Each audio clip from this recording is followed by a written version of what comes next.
The Ugandan government is set to host hundreds of Afghanistan refugees fleeing the country following the takeover of government by the Taliban militants this past Sunday. Minister of State for Relief, Disaster Preparedness and Refugees Davinia Anyankun said that the U.S. government put in the request for Uganda to receive and play host to about 2,000 refugees from Afghanistan. The request came straight from the White House in Washington, D.C. We are now joined by our A24 reporter Isabel Nakiria, live in Kampala. Good evening. Good evening, and thank you so much. All right, great. There's some information and very interesting development from Kampala today, where the conversation between the President of Uganda and the United States on hosting Afghan refugees. Can you give us a detailed information and opinion regarding this matter? Thank you.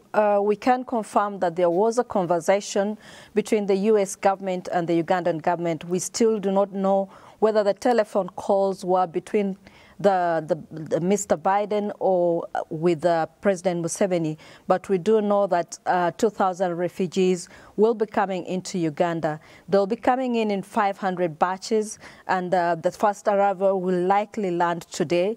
The Minister of Disaster Preparedness says that the first batch will arrive later this evening, and they will be put up in hotels. They will not be taken to refugee camps or refugee settlements as such.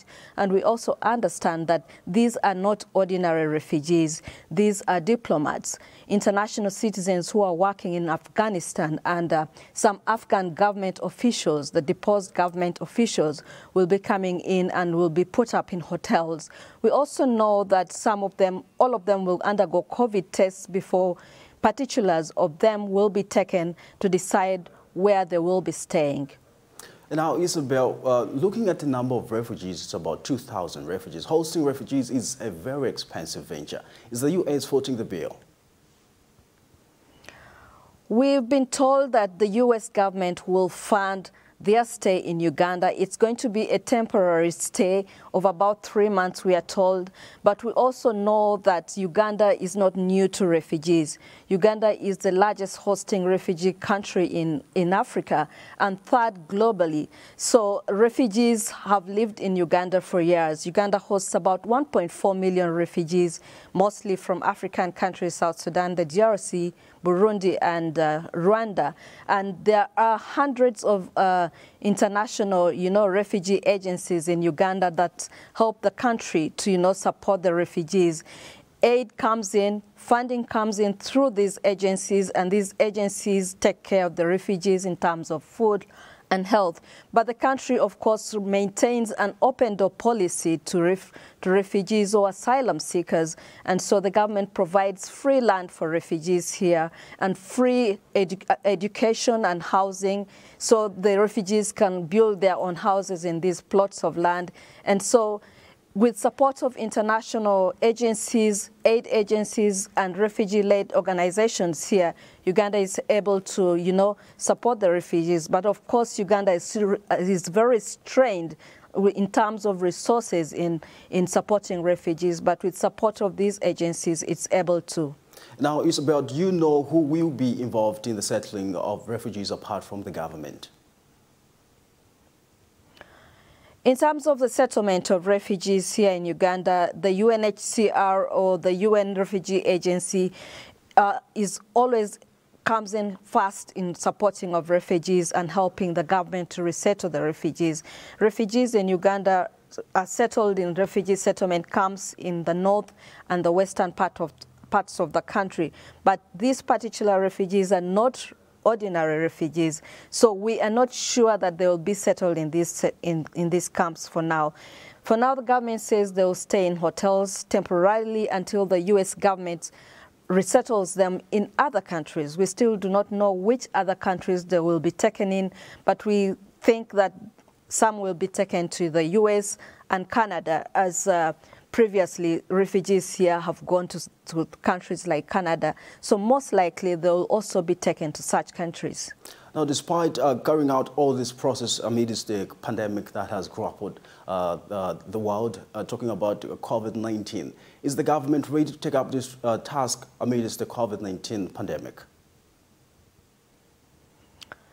Uganda, as I said, has maintained an open door policy to refugees, but in the recent 2 years, beginning last year, it has been closed to refugees because of the pandemic.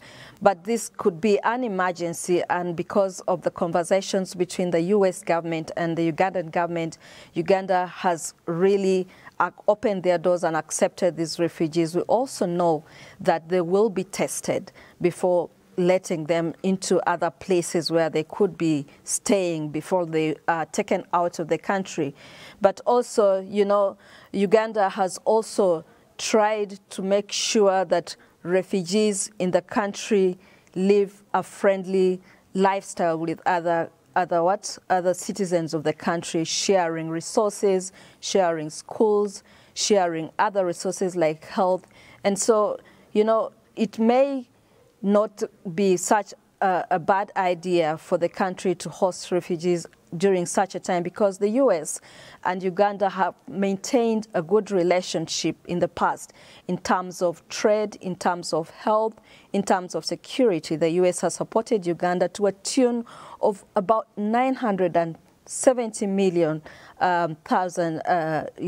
dollars. And so with such recent developments, most likely more funding will be coming into the country. All right, anything else that you'd like to add before I let you go? There are high expectations in the country. Some people here are not very happy about it, saying that the country has failed, you know, to look after its people during this pandemic, vaccinate the population, because the country is depending on donations. And so some, you know, campaigners are wondering why Uganda should even think about, you know, hosting refugees at such a time during a pandemic, when it cannot even, you know, cater for its citizens during such a time. But tomorrow there's going to be another press conference by the Minister of Disaster Preparedness, and we will be looking to hear what they will say about this. Well, thank you so much, Isabel, for your time, and thank you so much for the detailed update.